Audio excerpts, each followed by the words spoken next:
Let's face it, most ancient tombs have been looted at least once. No matter how scary the rumors could have been, most mummies were open too. But one. This is the Bashiri Mummy, and it puzzles everyone so much that nobody dares to see what's inside. Meet Howard, but you must know him already if you're into Egyptian history. He's primarily famous for discovering King Tut's tomb back in 1922. But few people know that before this revolutionary discovery, he had probably found another mummy. It happened in 1919, and it goes by several names, either the Bashiri Mummy or the Mummy of Pacheri, or the Untouchable One. Some reports say that Howard stumbled upon the Bashiri Mummy in Luxor's Valley of the Kings, just where he would later find Tut's tomb. Despite this find, not much is known about this particular mummy. The reason why it's still unharmed in any way is not because of some superstitions, but because nobody is sure that they can undo what they do if something goes wrong. The mummy is so intricately wrapped that researchers never unfurled it for fear of irreversible damage. The golden rule of anyone who works with antiquities: if you're not sure you can't make it better or preserve it unchanged, do not touch it. History knows many examples of ancient relics ruined beyond repair, say Ecce Homo, or smiling statue restoration. The delicate fabric that covers the mummy's face has this cool design that kind of looks like a pyramid. The researchers are not 100% sure, but this might be the only one of its kind with that embalming style. But without knowing the ancient technique, it's next to impossible not to ruin the mummy while unwrapping and wrapping it back. Back in the day, people, both experts and looters, would unwrap mummies for all sorts of reasons, mostly to study them. Luckily, these days, we have advanced tech that lets us check out what's inside a sarcophagus without having to unwrap anything.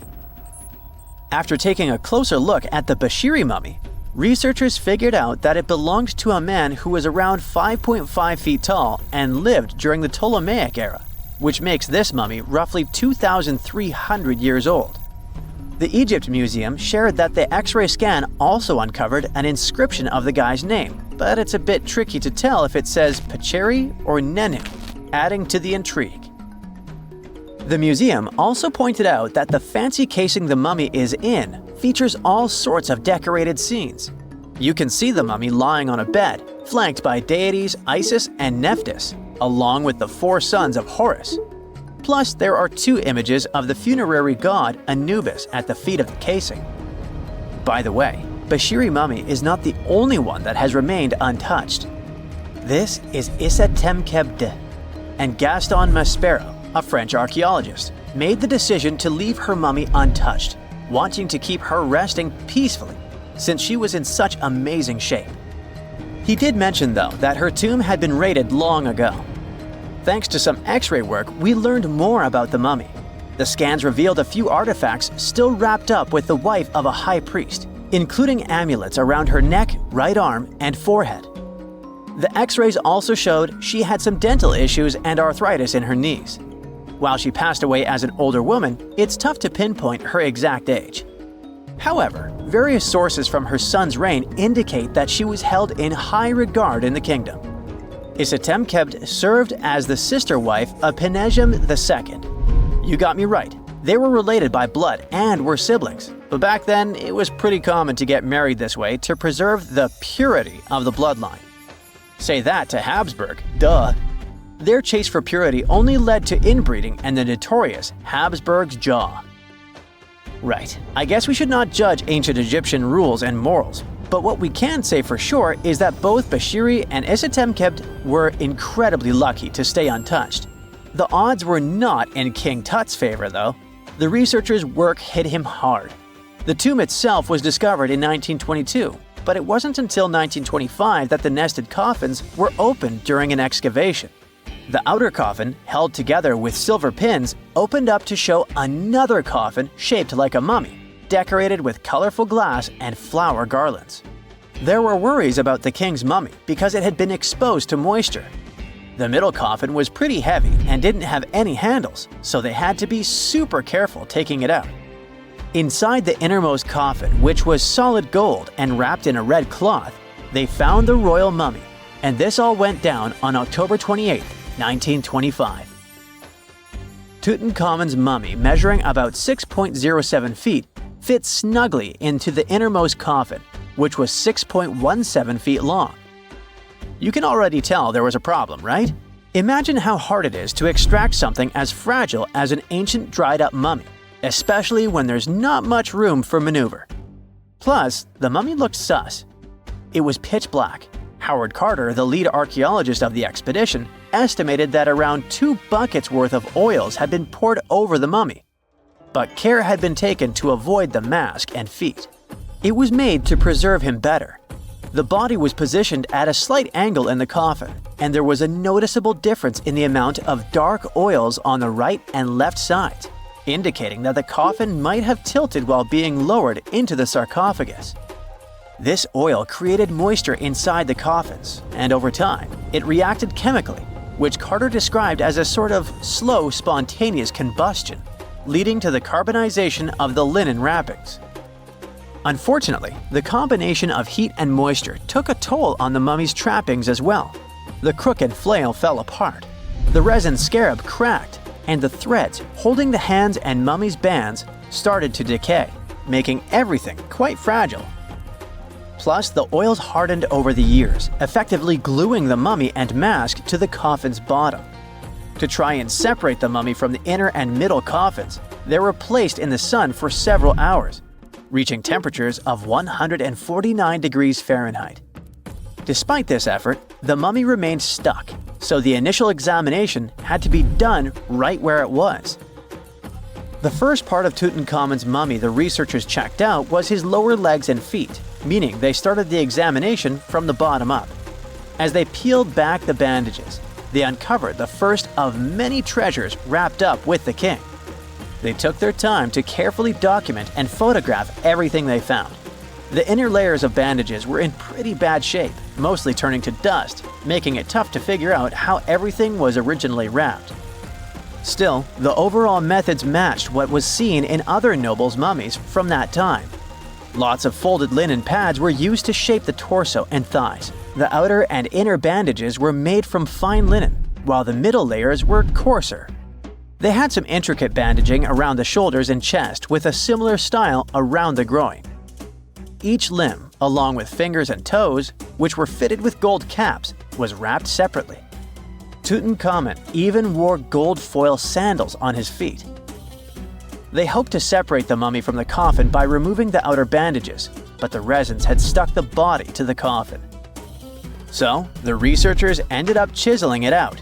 To do this, they had to cut the torso in half at the hips and disarticulate the arms to continue unwrapping. Each part was treated with hot paraffin wax for stability, and later the hands and feet were reattached with resin. Finally, they used hot knives to detach the head from the mask. To check the teeth, it was decided to make an incision around the jaw and neck, which was later fixed with resin. So technically, the scientists did all they could to preserve the mummy, but still, in a way, it ended up being damaged beyond repair. What do you think? Should they have left it in the coffin? Or did they do the right thing? Let us know in the comments. Not many civilizations are as mysterious as ancient Egypt, a powerful empire that lasted over 3,000 years. It gave us pyramids that still stand and myths that still inspire. It's one of the most explored places on Earth, yet somehow, we still find exciting stuff. In Abydos, archaeologists just uncovered a 3,600-year-old royal tomb. It's huge! It has golden hieroglyphs of deities covering the entrance, but the pharaoh's name? It's not there. It's missing. Who was this ruler, and what new chapter could this open in Egypt's story? If there's one place in Egypt where the line between life and demise feels thinner, it's Abydos. To the ancient Egyptians, this was sacred ground. They believed it was the burial place of Osiris, the god who literally passed away, had his remains separated, and came back to life to rule the underworld. Because of that, Abydos became Egypt's spiritual gathering place. Pharaohs built amazing temples here, like the Temple of Seti, famous for its King's List, a wall that has the names of 76 pharaohs carved in it. Pilgrims came from across Egypt, leaving offerings and participating in Osiris festivals, where his demise and rebirth were ritually reenacted. It wasn't just symbolic worship, it was Egypt's version of Comic-Con. But instead of cosplaying superheroes, people reenacted gods coming back to life. Obviously, pharaohs competed to be buried as close to Osiris as possible. Abydos became part cemetery, part holy city, part afterlife insurance policy. Fast forward thousands of years, and we still uncover remarkable stuff around Abydos. That's the case with the recently discovered tomb. In early 2025, a joint team of researchers from the US and Egypt decided to dig beneath a rocky rise ominously called Anubis Mountain. You remember Anubis, the jackal-headed deity who guarded cemeteries. The uncovered royal burial was hidden 23 feet below the surface. Sadly, even though it eluded archaeologists for so long, robbers had already taken away with treasures ages ago. They could definitely tell this was a tomb of someone super important. Similar to how you can walk around a mansion with no furniture but still deduce that someone rich must have lived there. The chamber had mud brick vaults rising over 16 feet. That's taller than a female giraffe standing upright. For something built 36 centuries ago, it still felt enormous. However, when you remember that Egyptians were masters of architecture, nothing seems surprising. So no treasures, no golden mask, and sadly, no name. The cartouche that should have spelled the king's identity was unreadable. Egyptian tombs usually bragged about who was inside. In ancient Egypt, a cartouche was basically a big oval name tag for kings wrapped in hieroglyphs. Think of them as VIP passes that worked in both this life and the next. Without it, your soul couldn't check into the afterlife hotel. That's because to the Egyptians, your name, your Ren, wasn't just so your teacher could distinguish you from kids with the same haircut.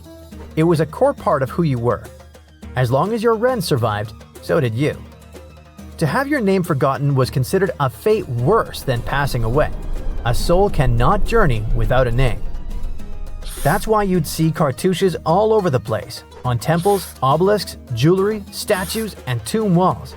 It wasn't there just for the marketing. It kept the pharaoh's presence front and center everywhere you looked. Imagine building a massive tomb only for 3,600 years later to walk in and go, who is this guy again? Not cool at all. That's why it's fair to imagine our nameless pharaoh haunting the robbers for all eternity. So yeah, cartouche was considered very significant. One of the most famous and mind-blowing examples comes from the tomb of Thutmose III. His burial chamber and sarcophagus were literally shaped like a cartouche. In other words, the entire room was a living architectural symbol of his name. Thankfully, in the recently discovered tomb, not everything was erased. Painted in golden hues at the entrance were two familiar guardians, deities Isis and Nephthys. Isis was the magician who stitched Osiris back together and breathed life into him. Nephthys, her sister, was the eternal mourner and protector of the mummy. Together, they promised that whoever rested here would not face the afterlife alone, and it's one additional proof of the importance of the mysterious pharaoh. So, who could this be? To answer that, we need to go down history lane. This tomb dates back to Egypt's messy chapter called the Second Intermediate Period. Instead of one ruler in charge, the country had many rival kingdoms, each with its own little power base, like a real-life Egyptian version of Game of Thrones. And right in the middle of that chaos was Abydos. For a while, it was home to its own line of kings, the so-called Abydos dynasty. Those weren't the pyramid builders everyone knows, and that's why they're so mysterious. They left behind almost nothing. No great monuments, no sprawling cities, just fragments of names on broken blocks. For centuries, many scholars even doubted they existed at all. That sorta changed in 2014, when archaeologists uncovered the tomb of Senebkay, one of those shadowy kings.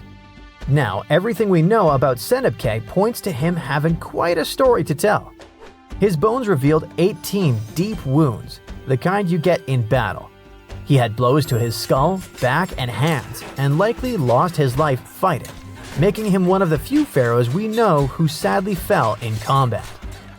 His tomb was modest, with reused artifacts from earlier kings, but it delivered one priceless thing: proof. Until Senebkay, the Abydos dynasty was just a theory. With him, it became real. And that's why the new discovery could be a big deal. The newly uncovered royal tomb at Abydos shares the same layout and style as Senebkay's. It has limestone chambers, mud brick vaults, and protective deities, although it's much bigger. Which again raises the possibility that we're looking at an even earlier, more powerful ruler of Abydos. Whoever he was, he wanted to be remembered alongside the greats. Which is ironic, because it seems that history tried erasing him. Perhaps additional findings alongside his tomb could tell us more. Yes, there's more, and it's actually pretty cool. Not far from Abydos, in the village of Banawit, archaeologists uncovered a Roman-era pottery workshop.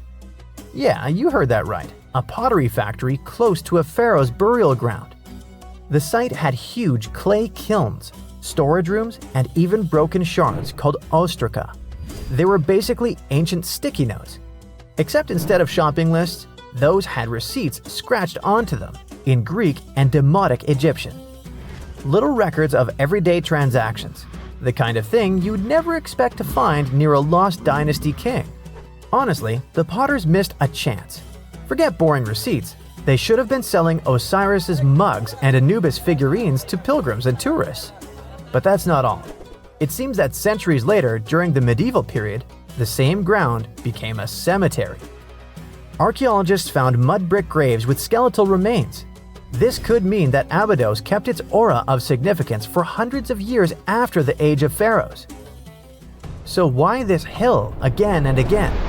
Is this place really a getaway to the afterlife? It is, after all, the very place where Osiris is said to rest. That belief lingered like a shadow for thousands of years, strong enough to pull in pharaohs and later medieval families. Different rituals, same sacred ground. Although, to be fair, the Romans weren't here for Osiris. They came to make pots. The story of Abydos is not over. The excavations will continue, and who knows what else could be discovered in the future. Today, archaeologists are armed with tools that are basically X-ray glasses for the desert. Every scan could reveal a hidden chamber, or if we're lucky, finally give our nameless pharaoh his wren back to him. In fact, I became strangely invested in finding out who he was. So let's hope for some news soon. It's only a matter of time. Do you have your own theories? Let me know. One more step in the wrong direction, and the crossbows will release their arrows.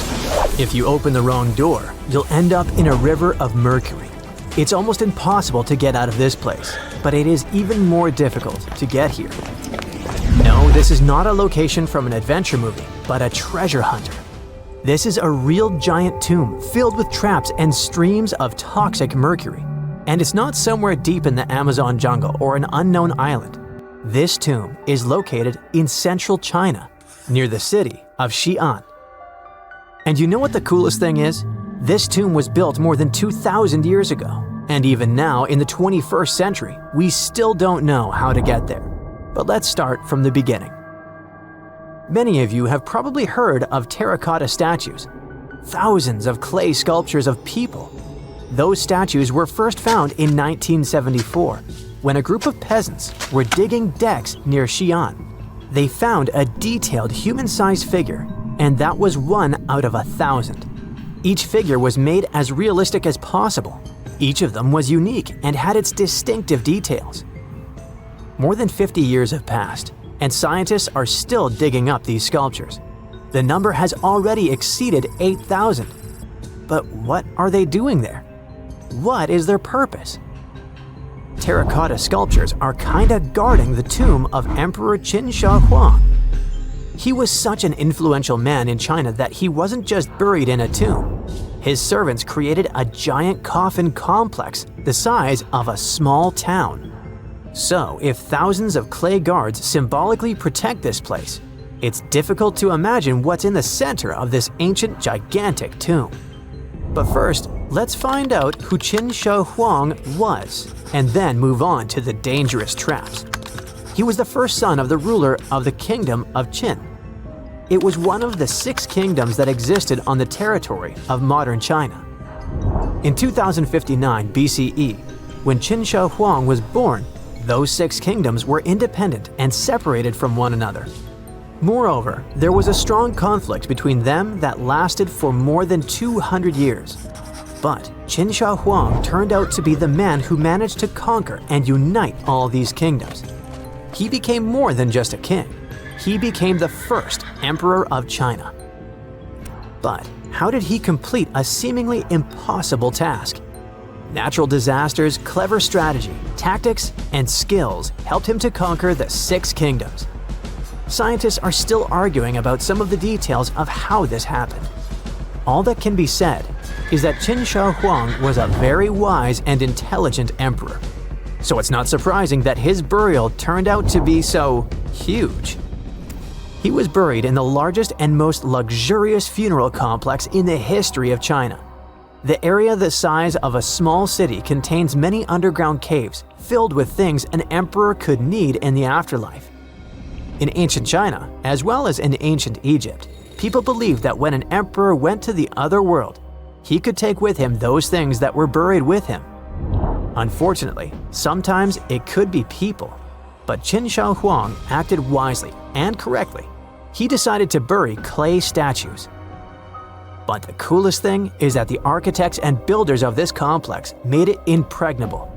The whole area holds many secrets, historical artifacts, and priceless objects. There's a beautiful place with the emperor's body in the center of this tomb. Imagine how many treasures you can find there, and all of them were meant to remain untouched and unseen by other people. And we probably won't be able to get to them, at least in the near future. Ancient Chinese historian Sima Qian wrote something about the tomb about 100 years after the emperor's burial. He said that this place had dangerous traps inside the tomb that would destroy anyone who dared to enter the tomb. The engineers installed crossbows with loaded arrows and also poured a huge amount of mercury, simulating the movement of rivers. Of course, that was 2,000 years ago, and crossbows probably don't work anymore. But what about mercury? This toxic metal has no expiration date. It's shiny and moves quickly in liquid form. It looks beautiful, but don't touch it. Even a small drop of mercury can cause damage to your body. Inhalation of its vapors or ingestion causes damage to nerves, the liver, kidneys, and many other symptoms. And that's just one drop. Imagine how dangerous rivers of this substance can be. Who knows how much mercury was loaded there by the tomb builders? But even if you dodge all the traps and don't end up in the poisonous river, mercury would still be able to harm you. Its vapors can pass through the cracks in the walls. This means that the entire tomb is probably soaked in this substance. And by the way, this is not just a guess. Scientists have measured the mercury level at the excavation site and found that it's much higher than normal. But why mercury? In ancient China, mercury was considered the elixir of youth, the source of immortality. According to the records, Qin Shi Huang often took pills with this element. Perhaps this was the reason that his life ended at the age of 49. In any case, people can damage ancient structures and artifacts during excavations. For example, archaeologists caused great damage to Tutankhamun's tomb during its exploration. You dig around, but then suddenly the entrance collapses and you destroy vases, scrolls, interior decorations, and other stuff. But even if you do everything carefully, the writing and drawings on the walls can be destroyed by sunlight or oxygen. Places where there has been no fresh air and ultraviolet radiation for thousands of years have their own chemical composition that can be damaged by contact with the outside world. In the 1970s, when archaeologists were excavating terracotta sculptures, the paint pigment fell off the statues because of contact with the sun and air. Fortunately, the archaeologists quickly adapted and created a technology that allowed them to get the statues out without damaging the paint. It was a long and careful process, but it was worth it, and here's why. According to ancient writings, the emperor created an underground kingdom with a beautiful palace in the center. He decorated the ceiling of this palace with expensive pearls. You know why? To simulate the stars in the night sky. And that's just the ceiling. It's difficult to imagine how the walls, floor, and tomb of the emperor are decorated. Besides, scientists expect to find many other statues that copy the emperor's servants. So, in simple terms, the tomb of Qin Shi Huang is a paradise for archaeologists and historians. But of course, it will take more than one generation before they extract all the treasures. Some experts predict that the excavation of the entire tomb could take centuries. But of course, new archaeological technologies can change everything. For example, non-invasive research methods mean you don't have to enter the tomb. You can see it through a special device. Another idea is the use of muons. Those are subatomic products that appear as a result of the collision of cosmic rays and atoms in the Earth's atmosphere. The point is that these muons can penetrate through solid objects, just like X-rays. Or how about nanotechnologies? Imagine millions of tiny digger robots climbing into a tomb and starting to scan the area. They transmit the data to a computer, and then scientists create a holographic model. It all sounds cool, but to be honest, the charm of archaeology is lost here. It's one thing when you carefully dig up some ancient artifact with your hands, see it with your own eyes, and scrupulously clean it from the ground. And it's completely different when you watch it on a computer screen. But in any case, technologies using muons or some kind of robots ensure people's safety. It's better if a computer falls into a trap than if it happens to an archaeologist. Miles and miles of yellow sand, treeless mountain ridges, and scorching hot sun over your head. And suddenly, something you'd never expect to come across in a barren desert. A small group of overexcited people. They're as happy as you would be if you had won a lottery. They've just found an ancient tomb, once flooded with its walls in bad shape. But the stuff they discovered inside proves that this is the burial site of one of Egypt's most mysterious pharaohs. Historians have been hunting for his tomb for years, but no one expected it to hide ancient treasures. Fast forward. After careful examination of the site, Egyptian officials have announced the discovery of the tomb of King Thutmose II. It's the last missing tomb from Egypt's 18th dynasty. And this is also the first royal tomb found since King Tutankhamun's was discovered in 1922, in more than 100 years. A team of Egyptian and British archaeologists found the tomb in the Theban Mountains area, west of Luxor, near the famous Valley of the Kings. Before this, the site was only known as Tomb C4, but during their excavation, the team found clear evidence proving it belonged to King Thutmose II. Archaeologists actually found the entrance and main tunnel leading to the tomb in 2022. But at first, they thought it belonged to a queen because it was near the graves of Thutmose III's wives. It was also close to Queen Hatshepsut's tomb. Originally, it was prepared for her when she was just a royal wife. But everything changed when she became pharaoh. But we'll talk about this twist of fate a little later. But soon they realized that their discovery was much more significant. They found alabaster jars with Thutmose II's name and the words "deceased king" written on them.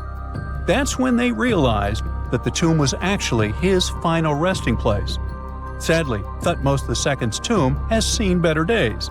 According to the head of Egypt's antiquities sector and the leader of the Egyptian excavation team, the tomb suffered major damage from ancient floods not long after the pharaoh's death. Water swept through the burial chamber, likely destroying or displacing many of the original artifacts. Much of what had been once inside the tomb was moved elsewhere in an attempt to salvage it. The researchers found out that the tomb had a basic design, with an entrance, a sloping main corridor, and a burial chamber. The corridor was coated in white plaster and rose about 4.5 feet above the floor of the burial chamber. A large staircase and a very large descending corridor of the tomb indicated its grandeur. It took the team a long time to navigate through, though, as the tomb was blocked by flood debris and collapsed ceilings. Only after crawling through a 32-foot passageway with a small 16-inch gap at the top, the worst nightmare for those of us with claustrophobia, were they able to reach the burial chamber. There, they were in for another surprise. They cleared the debris, expecting to find the crushed remains of a burial beneath. But the tomb turned out to be completely empty, and it was not due to robbery. It had been deliberately emptied. The researchers soon realized that the tomb had been flooded since it had been built underneath a waterfall.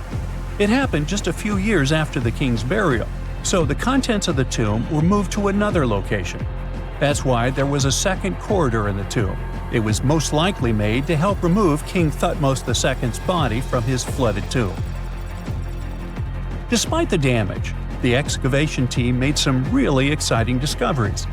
They found traces of mortar decorated with blue inscriptions, yellow stars, and fragments from the Book of Unwrap, one of the most significant funerary texts in ancient Egypt. The book was meant to guide the deceased through the underworld, ensuring a safe journey to the afterlife.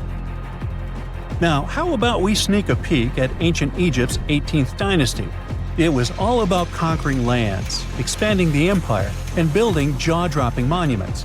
Some of the biggest names from that era, Thutmose I and Thutmose III, both legendary warrior kings who left their mark in history. Thutmose I was a fierce fighter who led major military campaigns, pushing Egypt's border further south than ever before, all the way to the fourth cataract of the Nile. His victories gave Egypt access to new trade routes, stronger political ties, and more wealth. His conquests were so significant that they were recorded in the tombs of his top officials. Thutmose III, sometimes called Thutmose the Great, took things even further. He was not only an incredible military strategist, but also the commander of Pharaoh Hatshepsut's armies before becoming king himself. He led between 17 and 20 military campaigns, winning every single one and expanding Egypt's empire to its peak. He even created the world's first navy. Thutmose III is often remembered as Egypt's greatest warrior pharaoh. And sandwiched between these two powerhouses was Thutmose II, a pharaoh who doesn't get nearly as much attention. Hey, the middle child, right? His reign lasted only about 5 years before he passed away at around age 30 in 1479 BCE. He is kind of a mystery. No one really knows what he accomplished. For the longest time, even the location of his burial site was totally unknown. His body was actually found in the 19th century. It was just lying around in the mortuary temple of Deir el-Bahari, in a secret chamber where priests used to hide royal mummies centuries after their original tombs were looted by grave robbers. In other words, Thutmose II's body must have been moved from his original resting place at some point in history to protect it. During his lifetime, Thutmose II made at least one major impact on Egyptian history. He married his half-sister Hatshepsut. That might not sound like a big deal, but it helped her become Egypt's greatest female pharaoh after he passed. The catch? She kept her stepson, Thutmose III, off the throne for decades. When he finally took power, he erased her name from history out of spite. And still, Hatshepsut is one of Egypt's greatest pharaohs, no matter if you're talking about a man or a woman. She brought a lot of wealth and art to Egypt. She led a big trading trip to a place called Punt, where she brought back things like gold, ebony, and incense. She also made sure her name lasted by building amazing structures that we can still see today. At Karnak, she added huge obelisks. One of them is still standing tall. She also was the one to build the Temple of Deir el-Bahari with its countless columns. She was buried there. Interestingly, Hatshepsut was often shown in art as a man with muscles and a beard, like how pharaohs were usually depicted. But she made sure there was always something in the artwork that reminded people she was a woman, like calling herself Daughter of Re or His Majesty herself. When she passed away in 1458 BCE, Egypt wouldn't have a female ruler as powerful as her until Cleopatra, about 1400 years later. According to Egypt's Supreme Council of Antiquities Secretary General, isn't that a mouthful? Hatshepsut's name actually appears in Thutmose II's tomb, meaning she might have even handled his burial. As for their final resting places, well, Hatshepsut was buried in the Valley of the Kings, and Thutmose II's mummy is now in the National Museum of Egyptian Civilization, alongside other ancient Egyptian rulers. It gives visitors a rare chance to see the remains of a nearly forgotten pharaoh.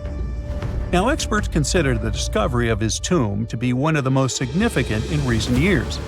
The artifacts found there add important details to our understanding of the history of the region and Thutmose II's rule. And even though the tomb's design is fairly simple and follows the same architectural style preferred by later Egyptian rulers, its historical importance is undeniable.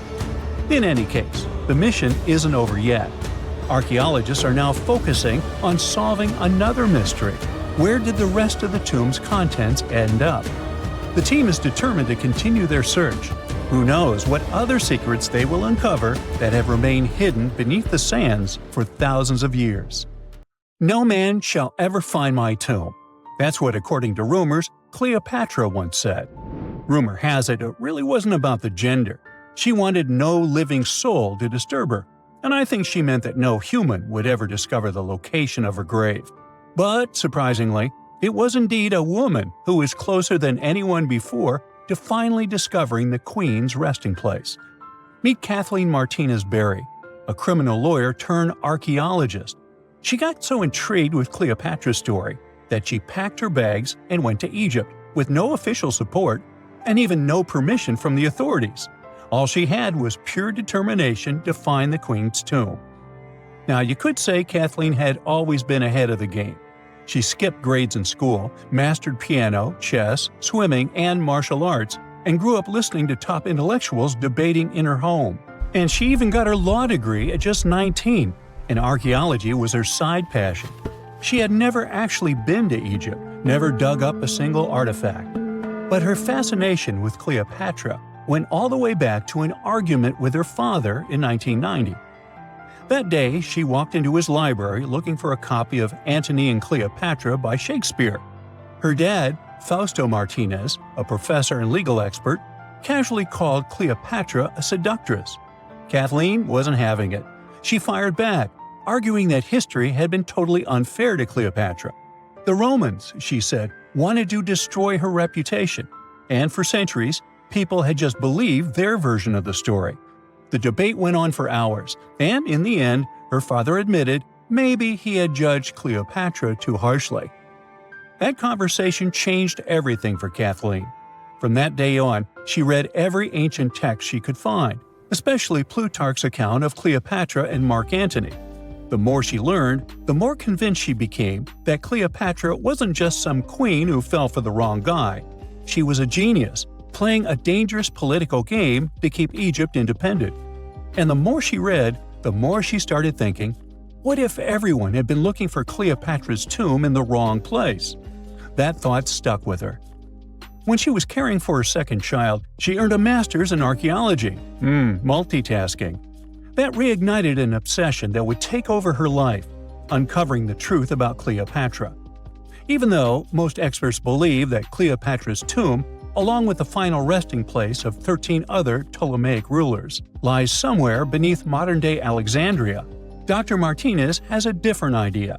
She believes Cleopatra was buried at Taposiris Magna, an ancient temple dedicated to Osiris, the Egyptian deity of the afterlife. But she still needed an ancient foundation plate. These plates, about the size of a smartphone, were placed beneath important temple structures and often contained inscriptions explaining when and why the temple was built. If she could find a plate that confirmed the temple was dedicated to Isis, Cleopatra's patron deity, she'd have solid proof that this was the right place to look. Nothing could deter Martinez. She excavated the entire temple site, digging deeper than anyone before her. Her team found coins with Cleopatra's name and face stamped on them. It meant Cleopatra had a direct connection to this site. Then, they uncovered something even more interesting: a tunnel used to bring water to people, leading straight from the temple into the Mediterranean Sea.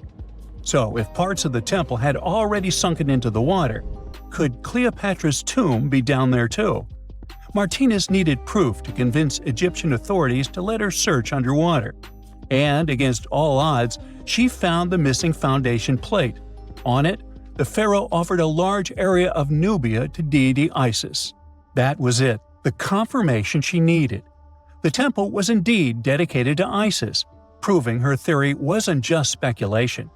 If one temple was on land, Martinez suspected the second temple, possibly Cleopatra's tomb, had collapsed into the sea. She needed help from experts in underwater archaeology, so she reached out to Robert Ballard, the guy who discovered the Titanic. With support from the Egyptian authorities, she and her team began exploring the waters off the coast of Alexandria. And what they found was mind-blowing. Underwater, they discovered massive stone structures, some standing 6 to 10 feet tall, right where the coastline would have been thousands of years ago. They also found basalt blocks, the same material used in the statues from the first temple. That meant one thing: those weren't just random rocks. They were the remains of a lost city, buried beneath the sea for centuries. Now, we can only wait and see whether Martinez and her team will be able to unravel one of the greatest mysteries of the past left by the outstanding woman that was Cleopatra. Here's some backstory. After her father, Ptolemy VII, passed away, Egypt's throne went to both Ptolemy VIII and Cleopatra, or so it seemed. Cleopatra, just 18 at the time, allegedly married her 10-year-old brother. Yeah, ancient royalty had some different customs, though there's no solid proof of that. But sibling love didn't last long. Young Ptolemy decided he wanted all the power for himself and tried to push Cleopatra out. Forced to flee the country, she didn't just sit around feeling sorry for herself. She raised an army, ready to march back and take what was hers. That's how, at 21, she was already in the Sinai Desert, leading an army and planning her return to the throne. Now, by that time, Cleopatra had already been locked in a powerful political, and not only political, alliance with Julius Caesar. In June 47 BC, she gave birth to a son, Ptolemy Caesar, better known as Caesarion, who, many believe, was Caesar's child. But that didn't stop her from playing by Egyptian royal rules. And her husband number 2, her other brother, Ptolemy XIV. Yep, despite her ongoing affair with Caesar, Cleopatra married yet another sibling, because, in her world, keeping the throne in the family was the name of the game. Now, marriage aside, Cleopatra's bond with Caesar stayed strong. She even traveled to Rome with Ptolemy XIV for a state visit. But instead of playing the role of a dutiful queen, she stayed in Caesar's private villa by the Tiber River. But after Julius Caesar lost his life in 44 BCE on the Ides of March, Cleopatra's political standing became shaky. To make matters worse, her brother-husband Ptolemy XIV passed away soon after, and some suspect Cleopatra had a hand in it, leaving her as the sole ruler of Egypt. Meanwhile, back in Rome, Mark Antony was rising to power as Caesar's presumed successor. Wanting to size up the Queen of Egypt, he summoned Cleopatra, and she did not disappoint. Sailing into town on a lavish barge dressed as a deity, Cleopatra made quite an entrance. Antony was instantly mesmerized, so much so that he left his third wife back in Rome and followed Cleopatra to Alexandria, where their relationship turned into a full-blown royal affair. The two had 3 children together. Together, they waged war against Caesar's adopted son, Octavian, in a battle for control of the Roman Empire. The last time the queen was seen, she was in her mausoleum, dressed in full royal splendor, diadem on her head, lying on what Plutarch called a golden couch. When Antony and Cleopatra lost at Actium, Octavian's forces marched into Alexandria. Cleopatra apparently knew the end was near, so she locked herself inside her mausoleum, surrounded by gold, silver, pearls, and priceless art. Those were the treasures she threatened to burn rather than let the Romans take them. Antony, meanwhile, wasn't going to let the Romans capture him alive. He wounded himself with his own sword, but before he passed away, he was carried to Cleopatra's side. She held him as he took his last breath in her arms. A little over a week later, Cleopatra made her own choice. Rather than face humiliation as Octavia's prisoner, she ended her life. Legend says it was the bite of a deadly asp, though history isn't quite clear on that. At the time, Cleopatra was only 39. Sounds like a rather full life to me.